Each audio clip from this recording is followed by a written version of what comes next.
1970 இந்த நிறுவனம் ஐபிஓ வெளியிட்டு போய் நீங்க 33 ஷேர் ஒரு லாட் வாங்கிருந்தீங்க அப்படின்னா இன்னைக்கு இந்த நிறுவனத்தோட உங்களுக்கு எவ்வளவு ஷேர் கையில இருக்கும் தெரியுமா?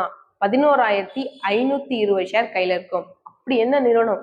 33 ஷேர் எப்படி 11,520 ஷேரா மாறிக்குன்னு தானே கேக்குறீங்க? அந்த நிறுவனம் தான் ஐடிசி. எஸ், ஐடிசி 1970 ஐபிஓ வெளியிட்டாங்க. அதுக்கப்புறம் எக்கச்சக்கமா போனஸ் ஸ்பிளிட் அது இது எல்லாமே பண்ணி இன்னைக்கு 11,520 ஷேர் உங்க கையில இருக்கும். 33 ஷேர் 1970 வாங்கியிருந்தீங்கன்னா இப்போ ஃபுல் டீடைல்ஸும் ஐடிசி பத்தி பார்க்குறோம். லாங் டேர்ம் இன்வெஸ்ட்மெண்ட்டுக்கு சூப்பரான ஸ்டாக் ஐடிசி.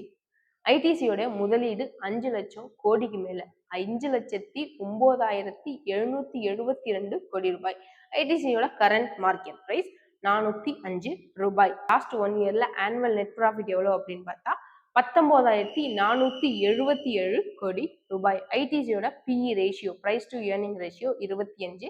100 ரூபாய் இன்வெஸ்ட் பண்ணிருந்தீங்க அப்படின்னா 47 லட்சம் ரூபாய் உங்களுக்கு இன்னைக்கு ரிட்டர்ன்ஸ். ஓகே, இந்த ஸ்பிளிட் டீடைல்ஸ் எல்லாம் வேணும். 33 ஷேர் எப்படி 11,520 ஷேரா மாறினதுங்கிறத நெக்ஸ்ட் வீடியோல பார்ப்போம். தேங்க்யூ.